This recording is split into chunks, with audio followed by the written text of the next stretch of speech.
Listen, let's jump right into this explainer because I'm about to expose a pretty uncomfortable truth about how you view wealth. Most financial advice out there, it completely fails. And it fails because it assumes you're a robot. It assumes you're making purely logical decisions based on spreadsheets and calculators. But look, wealth isn't a math problem.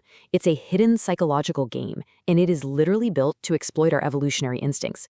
Every single dollar you spend, save, or lose is driven by emotional programming.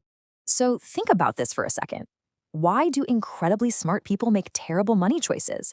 Or why do broke people often stay broke even when they get a massive windfall? It's because human beings don't make financial choices based on logic. We make them based on deep emotional programming that was installed way before we ever saw our first paycheck.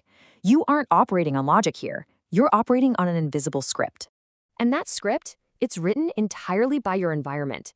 If you grow up during the Great Depression, you hoard cash. If you came of age during the dot-com boom, you probably chased risky growth stocks. What's crazy about this is that your entire financial worldview is shaped by maybe a microscopic fraction of what's actually happening in the broader economy. But that tiny slice of your lived experience dictates 80% of your money decisions. So that person you see panic selling everything, they aren't actually crazy. To them, they're acting perfectly logically, based on their own personal experience of how the world works. All right, which brings us to the illusion of wealth. Once you actually understand your past programming, you have to face the traps your brain sets for you the moment you start making real money. Enter the hedonic treadmill. This is honestly one of the most dangerous psychological traps in existence. You push so hard for a promotion, right? But within 6 months, that new salary just feels completely normal. The bigger house just becomes your house. That luxury car becomes your boring daily commute. The target is constantly shifting. You hit 6 figures, then you want 200,000, then a million. You are relentlessly moving the goalposts of success, and in the process, you're risking your present happiness for things you don't even need. You absolutely have to define your enough. The wealthiest people out there are rarely the highest earners. They're simply the ones who strategically figured out their enough threshold. They stopped moving those goalposts. They stopped risking what they already had just to get more of what they didn't need. They know exactly when to walk away from the table. Because here's the truth. If you don't define your enough, the world is going to define it for you. And the world's definition is always just more. Let's pivot slightly to what I like to call the mid-twist. We are about to completely flip how society measures financial success backwards. Just imagine a teacher making $50,000 a year. Society looks at that income and says, well, it's modest. But this teacher is quietly saving 20% of their income, consistently, year after year. Now, contrast that immediately with the lawyer making $200,000 a year. Society views them as wealthy, no question. But they're trapped in this high-consumption lifestyle, saving maybe 5% of their income. The math here is totally brutal. That teacher will often end up significantly wealthier than the lawyer. Your wealth actually has very little to do with your top-line income and almost everything to do with your savings rate. I know increasing income feels like winning and decreasing expenses feels like losing to our primal brains, but every dollar you don't spend is a dollar that compounds for decades. This leads us perfectly into the idea of buying freedom, not stuff.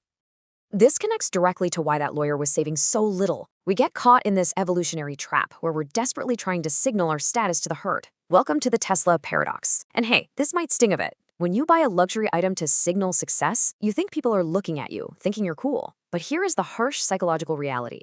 Nobody actually cares about your stuff. They are simply looking at the car, thinking the object is cool, and imagining themselves driving it. You are basically paying tens of thousands of dollars to be an invisible walking advertisement. True wealth is anti-status. It's invisible. It's the paid-off mortgage. It's the investment account. It's the absolute autonomy to say no to a boss you hate. You should be buying freedom, not things.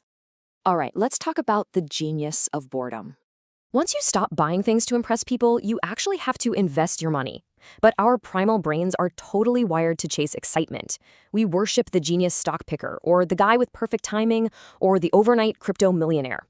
But that's all an illusion. Warren Buffett's real secret wasn't just sheer brilliance, it was the ruthless math of time. He started investing at age 10. If he'd started at age 20 instead, just 10 years later, his net worth today would be dramatically smaller.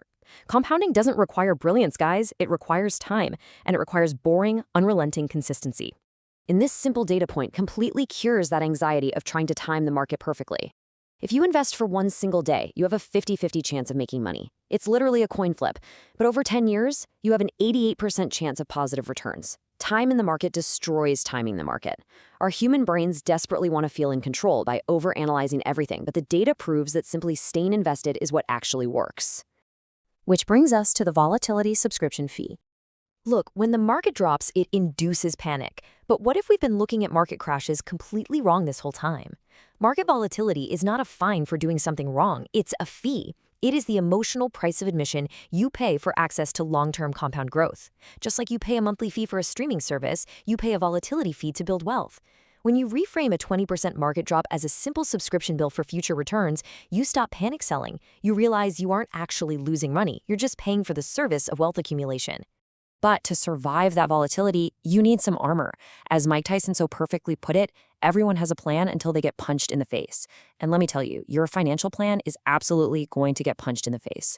A car breaks down, a medical emergency pops up, you lose your job.